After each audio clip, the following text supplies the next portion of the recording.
মৰমৰ ছাত্ৰ-ছাত্ৰীসকল মই জিন্তুজিত তোমালোকৰ বাবে আজি পুনৰ এটি ভিডিঅ যুগুতাই আনিছো চতুৰ্থ শ্ৰেণীৰ অংকুৰণ পাঠ্যপুথিৰ প্ৰথম পাঠ মোৰ দেশ ভাল আজি আমি এই কবিতাটিকে পঢ়িব বিচাৰিছো কবিতাটিৰ কবি হৈছে সাহিত্যাচাৰ্য অতুল চন্দ্ৰ হাজৰিকা এবাৰ আমি কবিতাটি পঢ়িলো মোৰ দেশ ভাল সকলো দেশত কৰি মোৰ দেশ ভাল চৰণত হেৱাজাৰ কৰো চিৰকাল কত আছে এনে মাটি সোণৰ চপৰা কত আছে এনে পানী সুধাৰ নিজৰা কত আছে এনে ধান এই ধৰণিত কত আছে এনে ধন হাবি বননিত কত আছে এনে পলু এৰি মুগা পাত কত আছে এনে পক্ষী অমাতৰ মাত কত আছে এনে ফুল ফুলে বাৰমাহ কত আছে এনে ফল দেখিলে উলা কত আছে এনে ঠাই হৰক ফুলনি কত আছে এনে আই সোণৰ গোখানি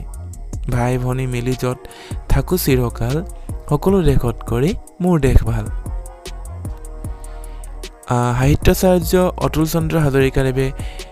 বৰ ধুনীয়াকৈ এই কবিতাটি লিখিছে আমি আমাৰ নিজৰ দেশখনক অৰ্থাৎ আমাৰ জন্মস্থানখনক আমি যে সকলোৱে ভাল পাওঁ তাৰে সুন্দৰ প্ৰকাশ এই কবিতাটি শিশু সাহিত্য সম্ভাৰ দ্বিতীয় খণ্ড 757 পৃষ্ঠা প্ৰকাশক SH এডুকেশ্যনেল ট্ৰাষ্ট গুৱাহাটী বুলি ইয়াত দিয়া আছে যে আসলতে এই কবিতাটি শিশু সাহিত্য সম্ভাৰ নামৰ কিতাপখনৰ পৰা তুলি অনা হৈছে আৰু কোনে প্ৰকাশ কৰিছে কিতাপখন SH এডুকেশ্যনেল ট্ৰাষ্ট গুৱাহাটী গম পাইছানে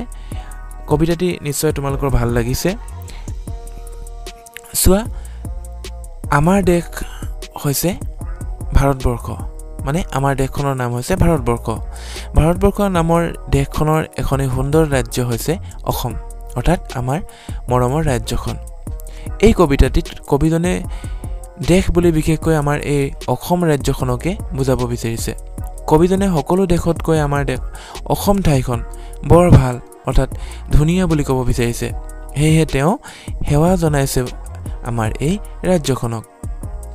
আমাৰ ৰাজ্যখনৰ দৰে হাৰুৱা মাটি আন কোনো ঠাইত নাই বুলি কবিজনে কৈছে লগতে পৰিষ্কাৰ তথা ধুনীয়া অমৃতহেন পানীৰ নিজৰা আমাৰ ৰাজ্যখনৰ বাহিৰে আন ক'তো নাই বুলি তেওঁ কৈছে আমাৰ অসমত ধান খেতি বৰ ধুনীয়া হয় আনহাতে আমাৰ অসমৰ হাবি বননিত সকলোতে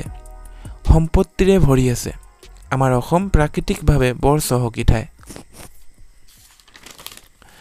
আমাৰ অসমত পোৱাৰ দৰে পৃথিৱীৰ আন কোনো ঠাইত এৰি মুগা বা পাটৰ পলু পাবলৈ নাই আমি অসমত ধুনীয়া ধুনীয়া কাপোৰ পাওঁ এই এৰি মুগা বা পাটৰ পলুৰ পৰা নহয়নে এৰি কাপোৰ মুগা কাপোৰ বা পাটৰ কাপোৰ বুলি কয় নহয় নানা ধৰণৰ চৰাইৰ মাতে হিয়াখন হাত পেলাই দিয়ে আমাৰ এই ৰাজ্যখনত কুলি কেতেকী ভাটৌ কি যে চৰাই আছে তোমালোকে বাৰু এই চৰাইবিলাকৰ মাতবোৰ চিনি পোৱানে আমি চৰাইবোৰকো জানিব লাগিব লগতে চৰাইৰ মাতবোৰো আমি গম পাব লাগিব নহয়নে বিহু বুলি ক'লে দেখোন কুলিৰ মাতটো সকলোৱে গম পায় কুলিৰ মাততে বিহু আহে বুলি কয় নহয়নে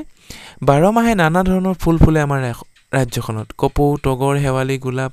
কি যে ফুল ধুনীয়া ধুনীয়া ফুলে ভৰি আছে আমাৰ ঠাইখন নহয়নে বাৰু হেহে